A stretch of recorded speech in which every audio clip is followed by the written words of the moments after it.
es la palabra de Dios la que hemos venido a recibir el día de hoy. Debo estar a la expectativa porque en la palabra está la respuesta a toda necesidad humana.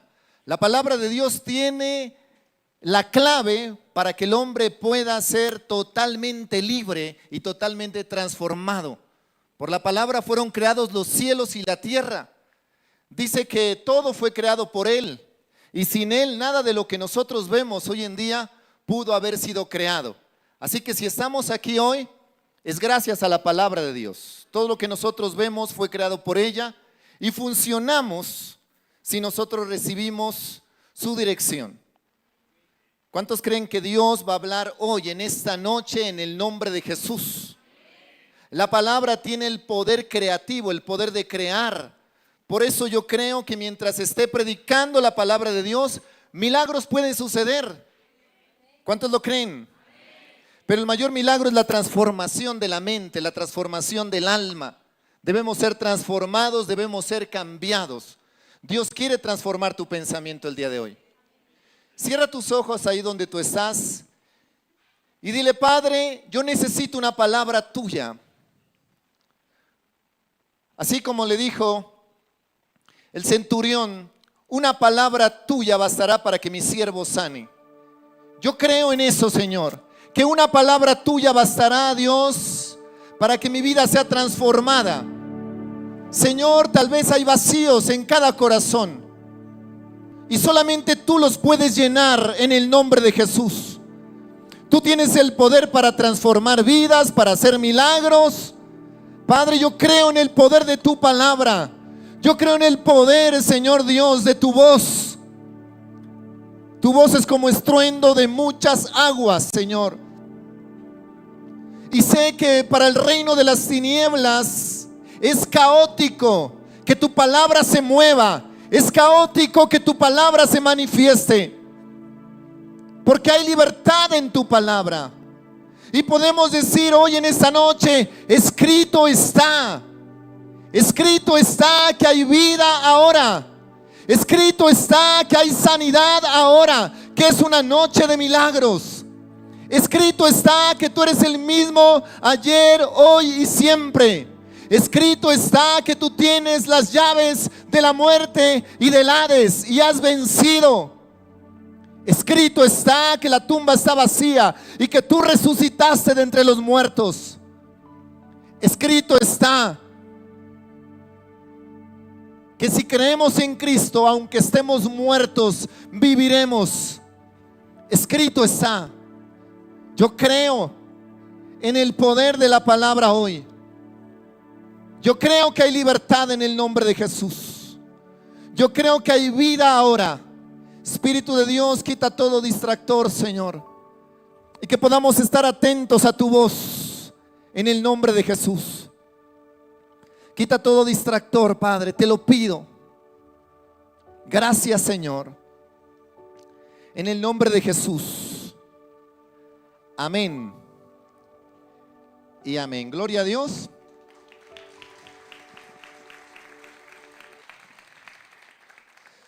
Tenemos un mensaje que se llama El viaje misionero de Jesús. Y verdaderamente hay expectativa porque Jesucristo vino desde el cielo a la tierra. Y vino con el propósito para que nosotros podamos ir al cielo. Para que tú puedas ir al cielo, Jesucristo vino a la tierra. Ese fue el propósito más grande. Si no, es imposible que nosotros vayamos al cielo. Jesucristo se hizo pobre para que nosotros seamos ricos. Y vemos nosotros el sustituto. Él fue un sustituto total, en su totalidad. Y si usted analiza la vida de Jesús en los 4 evangelios, detalladamente hay algo extraordinario. Por ejemplo, me gusta el evangelio de Juan, porque el evangelio de Juan habla acerca de 7 señales, 7 milagros. Y saber que cada milagro que Jesucristo hizo es una ilustración espiritual de una verdad profunda. Cuando Jesucristo multiplicó los panes y los peces, Él estaba diciendo: yo soy el pan de vida. ¿Qué es más importante, el milagro que hizo Jesús o la verdad espiritual que estaba detrás de ese milagro? Jesucristo es el pan de vida. Tal vez Jesucristo ahora no multiplique los panes y los peces, pero la verdad espiritual está ahí.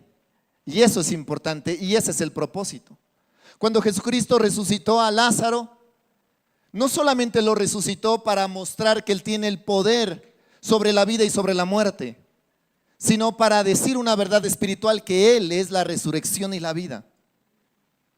Y así cada milagro de Jesús en el Evangelio de Juan representa una verdad profunda y poderosa.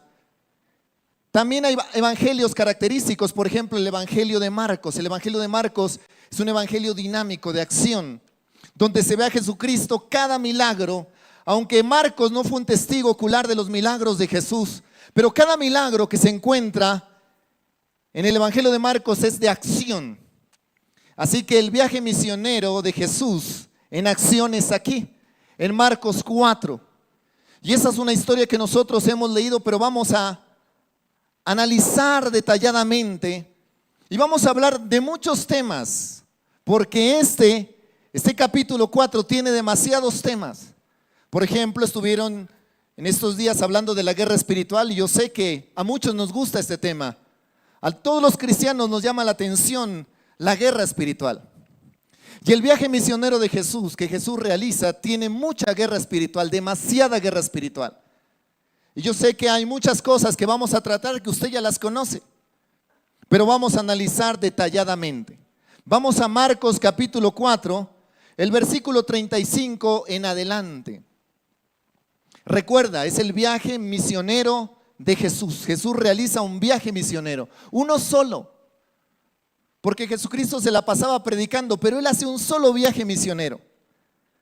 Registrado en los 4 evangelios hace uno y está aquí precisamente, en el Evangelio de Marcos. Podemos verlo también en Mateo y podemos verlo en Lucas, en Juan.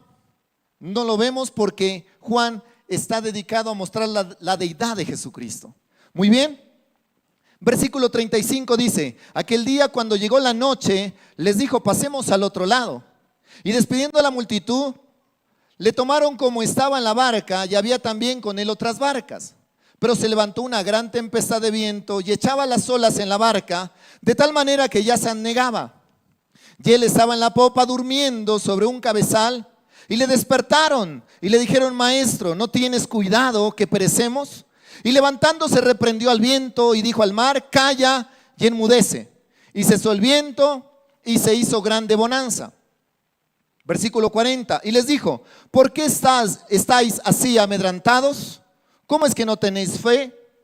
Versículo 41, entonces temieron en gran temor y se decían el uno al otro: ¿quién es este que aún el viento y el mar le obedecen? Cuando Jesucristo estuvo, sus discípulos pasaron desapercibido que Jesús era Dios.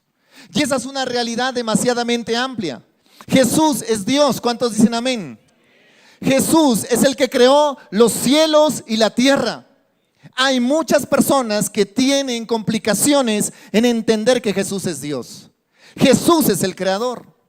En el Antiguo Testamento, en el libro de Isaías, se conoce a Jesús como el Padre Eterno. O sea, ¿Jesús es el Padre Eterno? Claro que sí. Ese es un misterio. Es un misterio.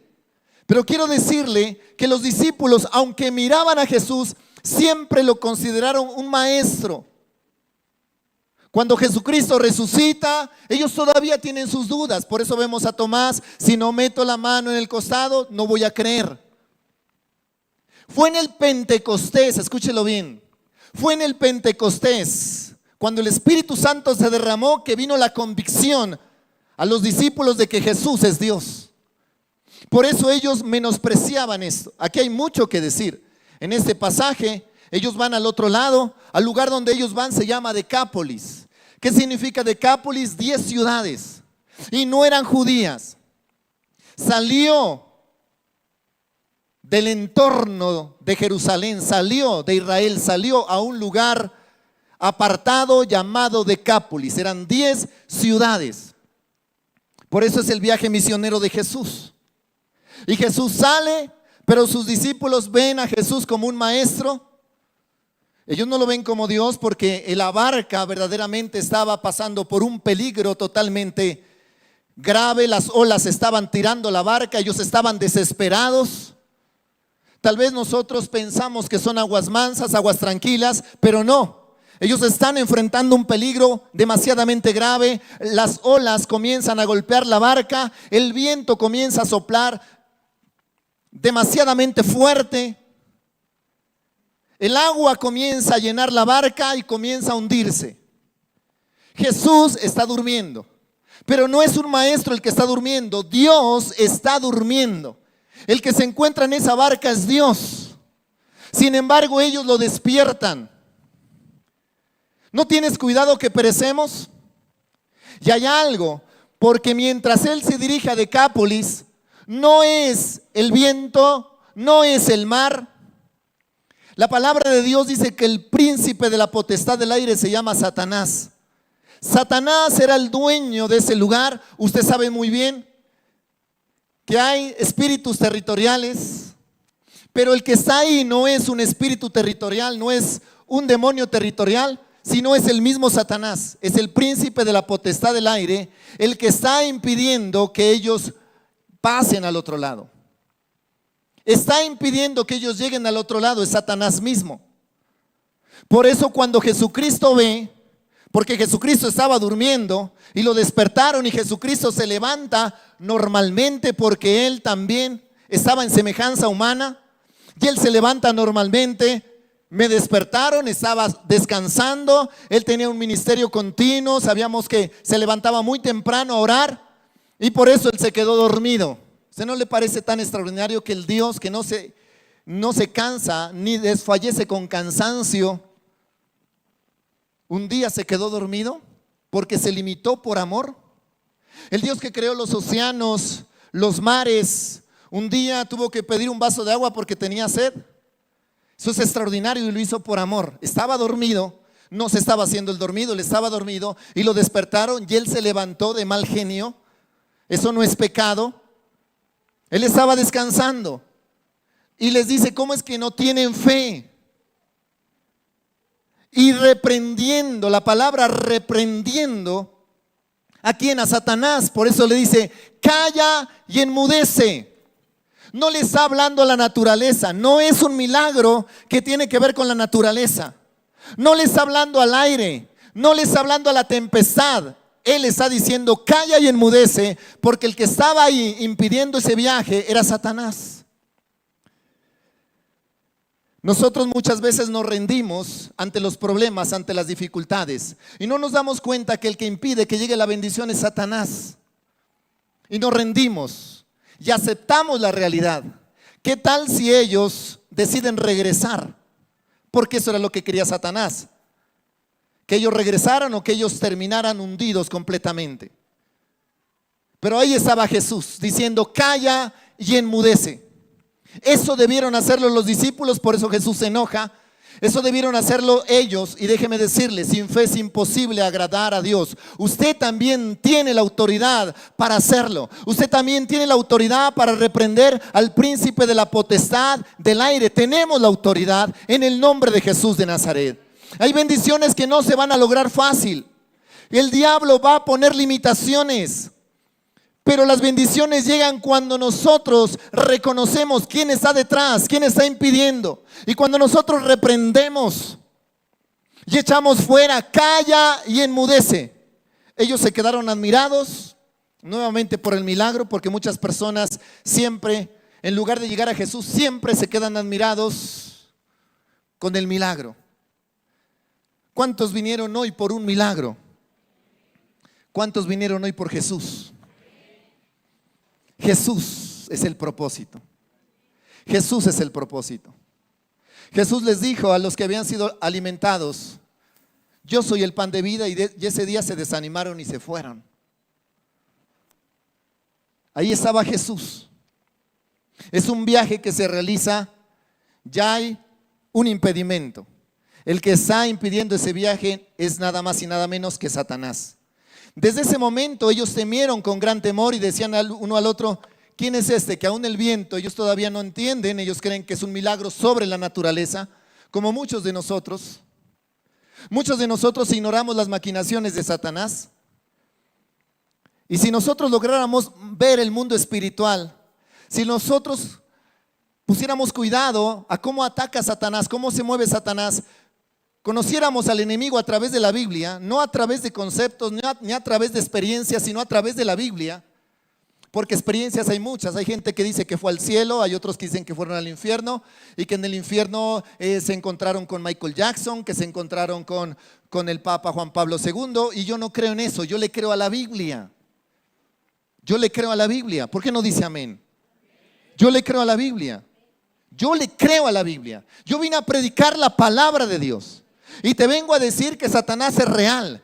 Y si quieres conocer las maquinaciones de Satanás, hazlo a través de la Biblia. Satanás es el príncipe de la potestad del aire. Y al decirte que es el príncipe, Satanás necesita ser reprendido porque nosotros somos los herederos. Nosotros necesitamos quitarle el derecho legal al diablo, porque el diablo seguirá ocupando lugares hasta que un hijo de Dios se pare y le diga: tú no tienes derecho de estar aquí. Jesucristo nos enseñó a tomar control, a quitarle derecho legal a Satanás. Ellos van a un lugar que es pagano, está totalmente poseído, es un lugar que le pertenece aparentemente a Satanás. Yo le digo esto a usted el día de hoy: el mundo espiritual solo reconoce a dos personas, a Adán y a Cristo. A dos personas. O usted está en Adán o usted está en Cristo. Él no reconoce a 4, ni a 5, ni a 6. Solamente a dos personas, el mundo espiritual. En el mundo espiritual solamente dos personas son importantes: Adán o Cristo. O usted está en la naturaleza caída de Adán, o está en Jesucristo, espíritu vivificante. ¿Usted en quién está? Yo estoy en Cristo Jesús. Yo estoy en Cristo Jesús. Por eso todo lo que estamos aquí aprendiendo es con ese propósito. Él hace un viaje hacia lo desconocido. Él va hacia lo desconocido. No saben los discípulos qué está pasando. Él duerme, él está tranquilo, porque él sabe que él es Dios. Él tiene la conciencia de que él es Dios. Pero sus discípulos no saben. Ellos creen que es un maestro. Ellos creen tal vez que es un profeta, pero no pueden pasar más allá de eso. Y número 2, lo que encontramos aquí es una transformación sobrenatural. Sigamos Marcos capítulo 5. Mire que vamos en una historia continua. Vinieron al otro lado del mar. Ahí continúa la palabra de Dios. Ponga cuidado. Al otro lado del mar, a la región de los Gadarenos. Ahora yo le digo algo: Gadareno no quiere decir que todo Gadareno esté poseído. Fueron a la región de Gadara. Y cuando salió él de la barca, enseguida vino a su encuentro de los sepulcros un hombre con un espíritu inmundo. En realidad habían dos, Mateo menciona dos. Pero este era incontrolable. Por eso Marcos es un evangelio dinámico. Usted me puede decir: habían dos. Sí, habían dos. Pero este era incontrolable. Nada lo podía controlar. Que tenía su morada en los sepulcros y nadie podía atarle ni aun con cadenas, porque muchas veces había sido atado con grillos y cadenas, mas las cadenas habían sido hechas a pedazos por él y desmenuzados los grillos, y nadie le podía dominar. ¿A cuántos de ustedes les enseñaron a atar demonios con grillos y cadenas? Vean, no sirve de nada. Pero como nosotros muchas veces somos tradicionalistas y no bíblicos, pero mire, con grillos y cadenas lo ataron y él las hacía pedazos. Cualquier persona, cualquier cristiano que le gusta mezclarse con la psicología, lo mete al psiquiátrico. De verdad. No, este problema es para el psiquiátrico, solamente el psiquiatra puede tratarlo. Tienen que encerrarlo, porque si no es un problema. Este hombre estaba en los sepulcros, aparte estaba desnudo. ¿Qué pasaría si en ese momento entra alguien así? Llaman a la policía, al ejército, ¿verdad? Solamente piensen eso. Iglesia, piensa en eso. Así se le toma el pulso a la iglesia. Solamente piense que entra una persona incontrolable, que le ponen cadenas de hierro y las hace pedazos. Y es una persona que está totalmente desnuda y viene de los cementerios. ¿Qué hace? ¿A dónde lo manda usted? A la cárcel. Pero ¿qué hace? Por eso le digo, estamos en la Biblia. Yo no le estoy predicando algo desconocido. Estamos en la Biblia y estamos hablando de Jesús. El Jesús al que usted vino a ver. El Jesús al que usted ama. Al Jesús que usted aceptó en su corazón. El Jesús por el cual usted es apasionado. El Jesús que quiere seguir. ¿Usted qué ejemplo quiere seguir? ¿El ejemplo de quién? De Jesús. Yo quiero seguir a Jesús. Yo amo a Jesús.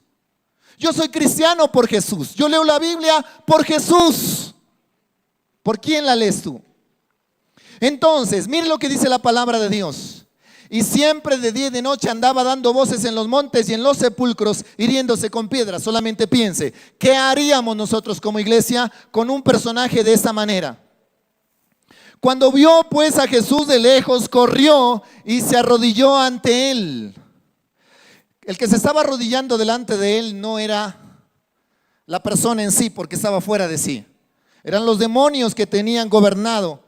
Porque la palabra de Dios dice que toda rodilla y toda lengua confesará que Jesucristo es el Señor. Toda rodilla se doblará y reconocerán la grandeza de Jesús. Satanás un día tendrá que doblar las rodillas, levantar sus manos y reconocer quién es Jesús. Y clamando a gran voz dijo: ¿qué tienes conmigo, Jesús, Hijo del Altísimo? Te conjuro por Dios que no me atormentes. Los demonios, si vamos a la Biblia, ellos no pueden estar sin un cuerpo. Se lo voy a explicar. Porque si le digo que el mundo espiritual reconoce a dos personas, que es Adán o Cristo, todo espíritu que esté en la tierra sin un cuerpo es ilegal. Por eso Jesucristo tuvo que tomar un cuerpo. Jesucristo no vino en espíritu. No vino en espíritu. Jesucristo vino en cuerpo, en carne. Y el verbo se hizo carne. Jesucristo no vino en espíritu porque sería ilegal si Él estuviera en la tierra sin un espíritu. Entonces, todo demonio que esté sin un cuerpo es ilegal. Y ellos necesitan estar en un cuerpo. Porque si no están en un cuerpo, son lanzados a los abismos y son atormentados por Satanás. Por eso ellos están ahí y ven a Jesús y le dice que no los atormente. ¿Cuál era el tormento? La presencia misma de Jesús. Y ellos sabían que Jesús los iba a sacar de ese cuerpo. Porque les decía: sal de este hombre, espíritu inmundo. Y le preguntó: ¿cómo te llamas? Y respondió diciendo: Legión me llamo, porque somos muchos. Una legión está compuesta por 6,000 demonios. Una legión de ángeles, 12,000.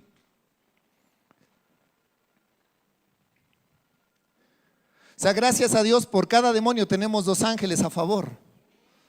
Gloria a Dios. Y los ángeles son consiervos nuestros, lo dice la Biblia. Entonces, está ahí, son 6,000 demonios en un solo hombre. Ellos están siendo atormentados porque la presencia de Jesús está ahí y porque saben que Jesús los estaba echando fuera. Y le rogaron los demonios, miren, le rogaron los demonios. ¿A quién? A Jesús. Los demonios sí sabían quién era Jesús, los discípulos no. ¿No le parece extraordinario eso? Porque la Biblia dice: los demonios creen y tiemblan.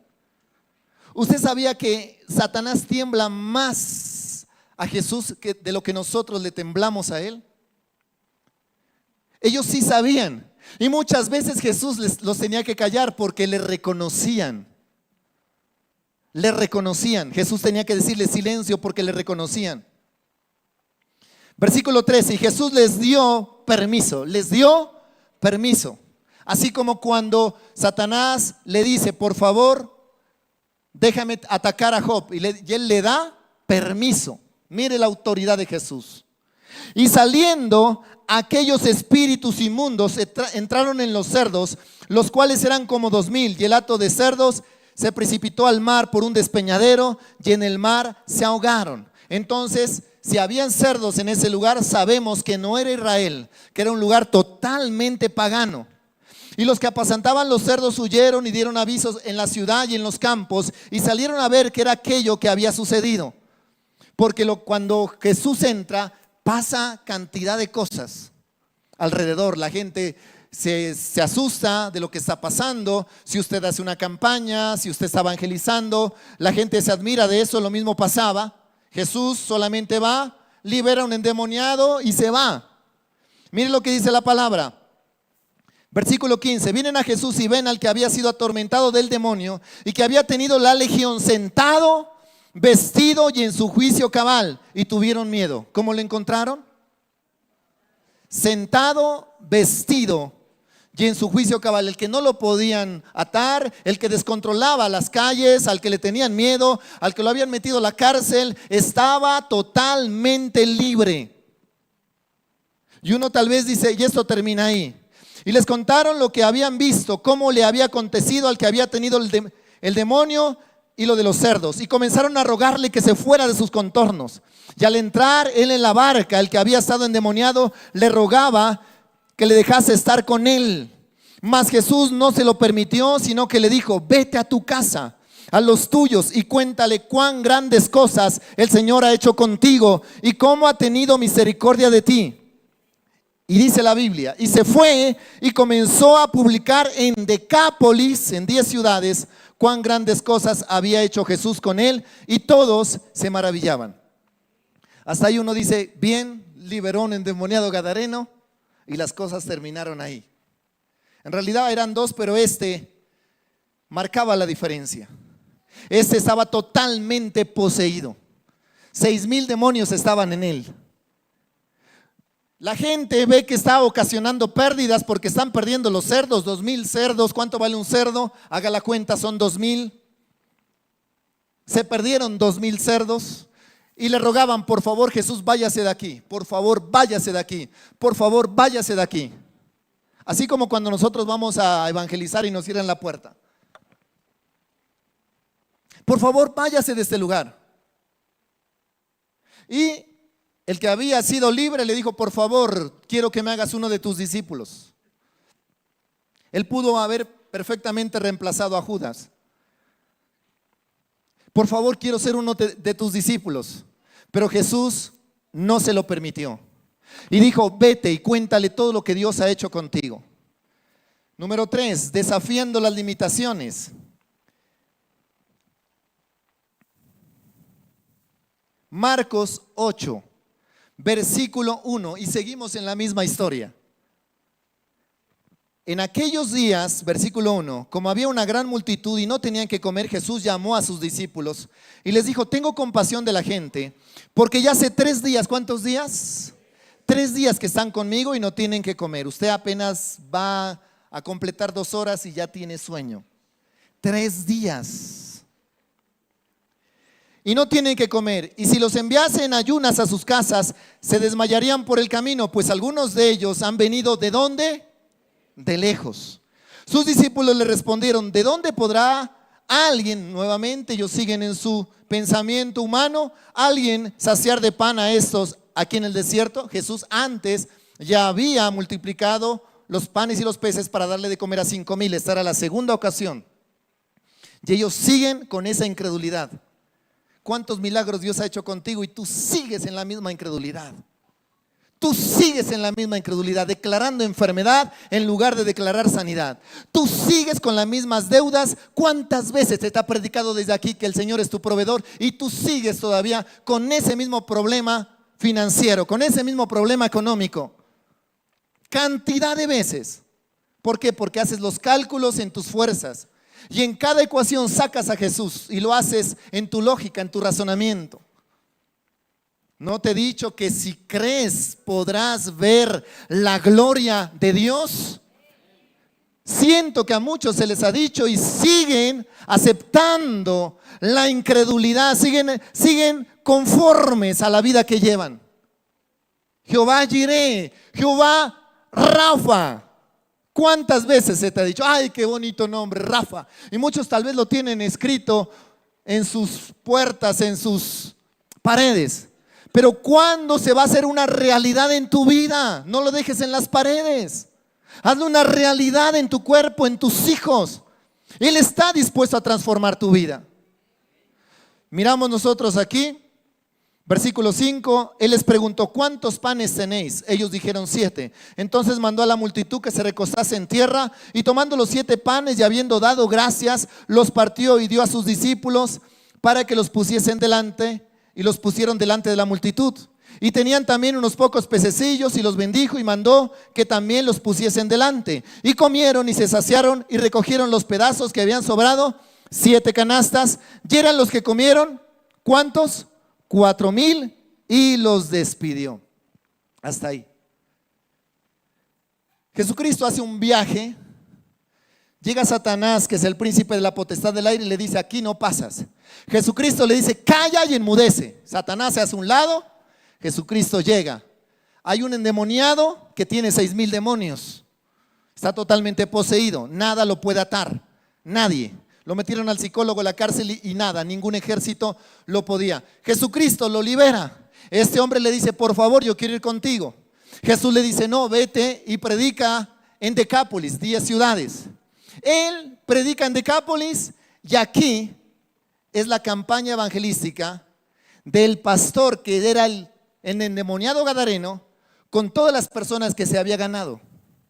Toda esa cantidad de personas, los que le rogaban a Jesús que se vaya, ya eran cristianos por el testimonio del endemoniado gadareno.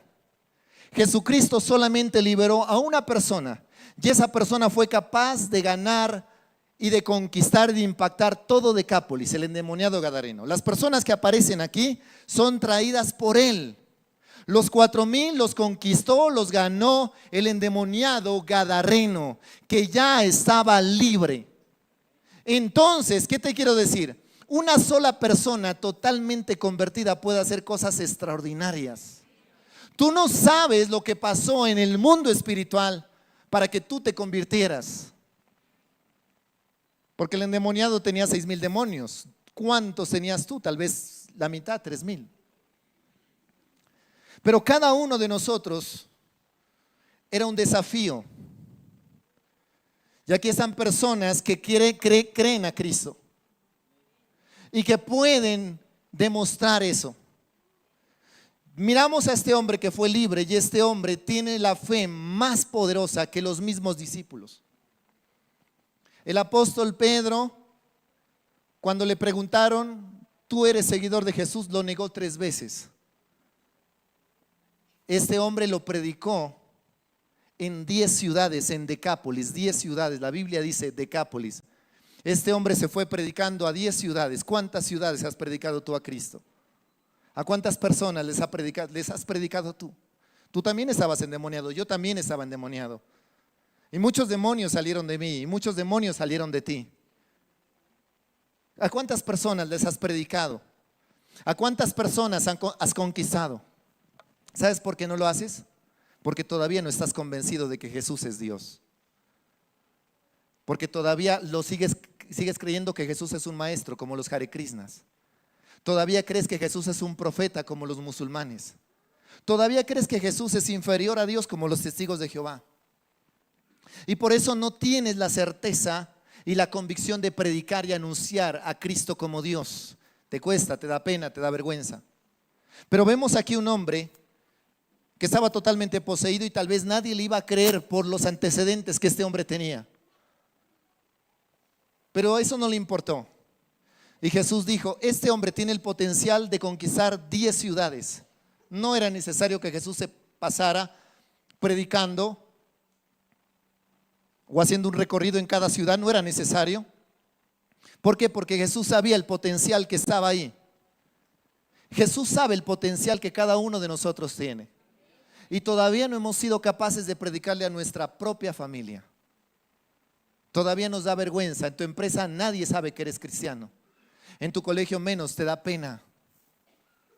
Y esto que nosotros vemos aquí nos muestra la realidad de lo que Jesucristo hace en una persona. Esto no está aquí solamente para que diga: esta historia muy bonita, el endemoniado gadareno. No, ese endemoniado gadareno eres tú. Era yo. Y Jesucristo salió de la eternidad, dejó colgado la eternidad, el tiempo, el espacio y la materia, y se introdujo ahí. Y se limitó, el Dios ilimitado se limitó. Vino a morir en la cruz. Vino a hacerse asequible a nosotros, para que nosotros pudiéramos palparlo. Jesucristo vino, interrumpió el tiempo, el eterno, el omnisciente, el omnipotente, el omnipresente se limitó. Él ya no podía estar en dos lugares al mismo tiempo. Él se limitó a un solo lugar. Nació en un pesebre. Todo ese viaje misionero lo hizo Jesús. ¿Desde dónde? Viajó desde el cielo a la tierra para rescatarte a ti. Y yo te digo, estás en deuda con Cristo. Este hombre le dijo, por favor. ¿Y usted cuántas veces ha dicho, Señor, yo quiero ya irme al cielo? El Señor dice, no, quédate. Hay mucha familia que conquistar. Hay muchos que conquistar, hay muchos que ganar. Pasto es muy grande. Colombia es muy grande, el mundo es muy grande. Miré un mapa que me llamó la atención. Ya, si tienen ese mapa es porque ustedes van a ir a conquistar esos lugares. Aquí han venido de Corea a predicar, ¿verdad? Imagínense, Rusia, Canadá, la China, todos esos lugares. Hay muchos lugares sin conquistar. Y el potencial está en ti para salir a conquistar esos lugares. El potencial está en ti. No sabes lo que Dios puede hacer contigo, no sabes. No conoces el alcance que tú tienes, el poder que tú tienes para salir a conquistar. ¿Cuántos están dispuestos a aceptar ese desafío el día de hoy?